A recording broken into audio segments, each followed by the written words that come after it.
క్రీస్తునాథుని యందు ప్రియమైన సహోదరి సహోదరులారా, ప్రతి ఒక్కరూ కూడా క్రీస్తురాజు మహోత్సవము యొక్క చరిత్రను తప్పనిసరిగా తెలుసుకోవాలి.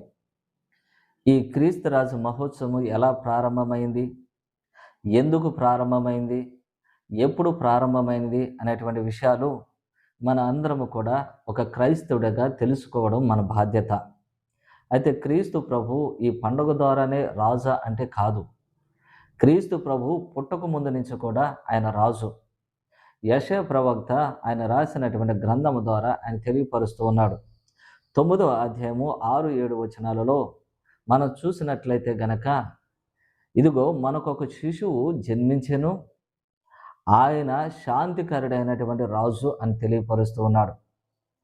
ఆయన రాజ్యములో సదా శాంతి నెలకొల్పును అని ఆయన వివరిస్తూ ఉన్నాడు. అనగా క్రీస్తు ప్రభువు ఆయన రాజు అని ఆయన పుట్టుక మునుపు నుండే ఆయన వివరిస్తూ ఉన్నాడు, తెలియపరుస్తూ ఉన్నాడు.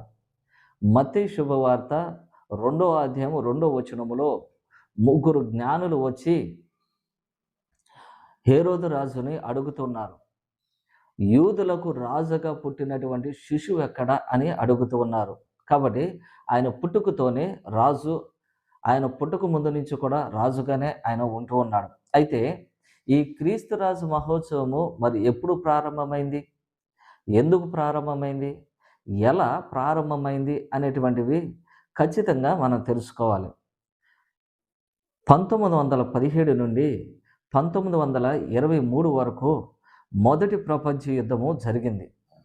ఈ మొదటి ప్రపంచ యుద్ధము తర్వాత ప్రపంచంలో నెలకొన్నటువంటి పరిస్థితులను బట్టి ప్రపంచం అంతా కూడా అల్లకొల్లాలం అయిపోతున్నటువంటి పరిస్థితులను చూసి ఈ ప్రజలలో శాంతి అనేటువంటిది లేకపోవడం వలన, దేశాల మధ్య శాంతి అనేటువంటిది లేకపోవడం వలన, సమాధానం అనేటువంటిది లేకపోవడం వలన ఎవరి కారే దేవునితో సంబంధం నాకు లేదు, దేవుడు లేడు అన్నటువంటి భావంతో అందరూ కూడా జీవిస్తూ ఉన్నారు.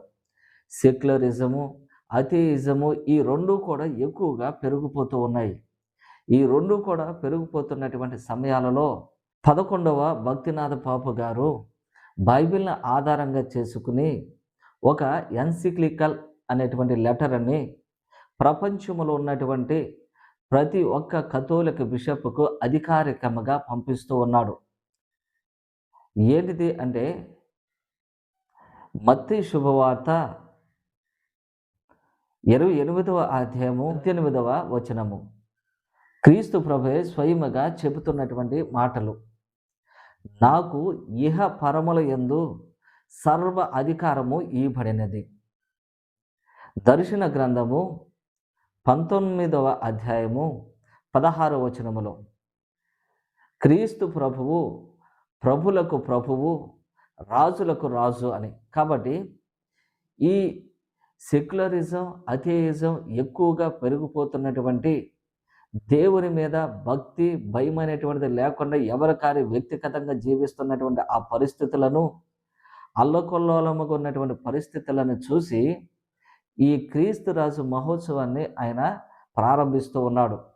ఏంటిది అంటే, ఈ ఎన్సిక్లికల ద్వారా, క్వాస్ ప్రిమాస్ అనేటువంటి ఎన్సిక్లికల ద్వారా ప్రపంచం మొత్తాన్ని కూడా దేవుని యొక్క క్రీస్తు ప్రభు యొక్క ఏలుబడికి రావాలి, క్రీస్తు ప్రభు యొక్క శాంతి సమాధానంలోని ప్రతి ఒక్కరూ కూడా జీవించాలి అన్నటువంటి ఉద్దేశంతో ఆయన ఈ ఎన్సిక్లికల్ అనేటువంటిది బిషప్స్ అందరికీ కూడా అధికారిక లేఖ అనేటువంటిది రాస్తూ ఉన్నారు. ఎప్పుడు అంటే 1917, 23 తర్వాత జరిగినటువంటి పరిణామాలకు తర్వాత 2 సంవత్సరాల తర్వాత, అనగా డిసెంబర్ 11, 1925 సంవత్సరంలో ఆయన ఈ పండుగను ప్రారంభిస్తూ ఉన్నాడు ఈ లెటర్ ద్వారా. ఈ లెటర్ యొక్క ముఖ్య ఉద్దేశం ఏంటిది అంటే, to promote peace in nations. వ్యక్తుల మధ్య, దేశాల మధ్య శాంతిని నెలకొల్పడము దీని యొక్క ముఖ్య ఉద్దేశము, దీని యొక్క ఈ ముఖ్య ఉద్దేశం. కాబట్టి ఆయన డిసెంబర్ 11, 1925 సంవత్సరంలో ఆయన ప్రారంభిస్తూ ఉన్నాడు. పౌర రాజకీయ వ్యవహారాలలో శాంతిని నెలకొల్పాలన్నటువంటిది దీని యొక్క ముఖ్య ఉద్దేశం. అయితే పండుగను అక్టోబర్ నెల చివరి ఆదివారంలో జరుపుకునేటువంటి వాళ్ళు.